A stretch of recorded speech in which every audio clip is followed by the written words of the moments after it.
All right, Mitch, we got to get into it. The controversial play. Casey Cizikas is called for a match penalty. I'll pull it up here. We got a loop of the video. Shout out Rob Top for clipping it here. I don't know about you. I did not think this deserved to be a match penalty for Casey Cizikas here. I think we can all agree it doesn't even deserve to be a penalty. Like when I saw the play happen, I just thought big hit, big deal. And then you look at the play and you're going, all right, yeah, it definitely looks like there's head contact. But he's going through him. He's not going out. Like they explained it well on the broadcast itself. And even when you're looking at that, you're going, there's nothing in this. And then you factor in the guy's like 6'7". So like he's really hunched down, man. That all has to factor into a really safe hit by Casey Cizikas. He did everything right. Yeah, I don't know what you could possibly do. And in that second period, thank God they had Cal Clutterbuck between the benches instead of the snooze fest of Corey Schneider, who held down the fort in the first and third. Sorry, Corey. But Cal was like, I don't know what else you could have asked Casey Cizikas to do there. If totally different if he either A, leaves his feet, or B, leads with his elbow up high. Neither of those two things happened. Yeah. Follow through, right through the chest, arm by his side. Everything is right. Like, and even Maddie's going like, do you think he gets any extra on that? Do you think he says 2 to 3 game incoming? And I think he's saying that kind of facetiously. I don't think he actually believes that. I think he's just going like, well, they got a match penalty, so they're going to continue doing it because like, that's just what they do. Nonsense calls. Yeah. I don't think he will. Do you? Like get any? I hope not.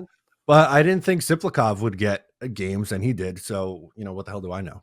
Yeah, I think that the difference there might be, and correct me if I'm wrong, Siplikov didn't get a match penalty for that hit, did he?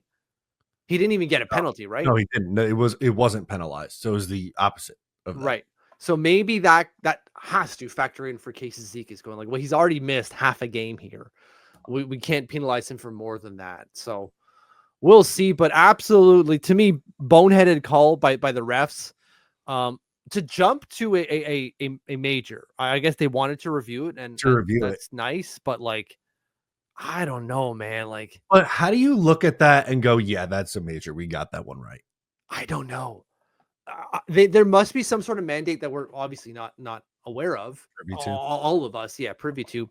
There must be some sort of warning coming down, not warding. There we go. From the Department of Player Safety, telling these guys, these refs, that we want X, Y, and Z out of the game. Any head contact at all, whether incidental or not. And this is part of that mandate, perhaps, where the refs are going, well, we've been told by our superiors that we need to get this out of the game, so we're going to take it out of the game, which is insane. This is ruled goalie interference. I'll just, while we're talking about it, I'll let it kind of loop the replay loop here for a little bit.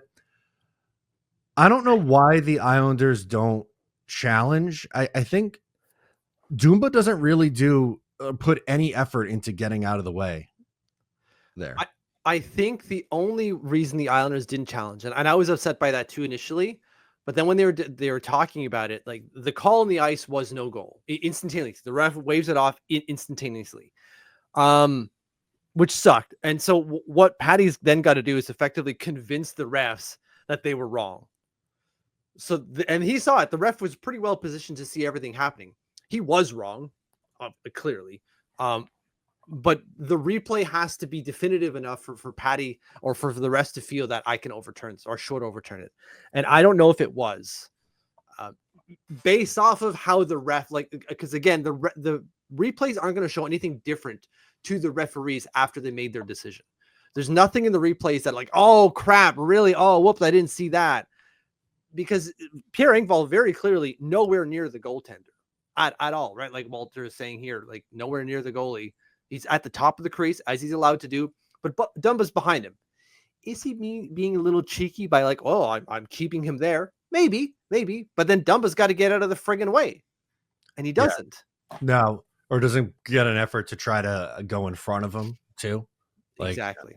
And so if he doesn't get the call right, which he may not feel like he can, because again, he's got to convince the rest that they were wrong after they were like very blatantly, it's not a goal.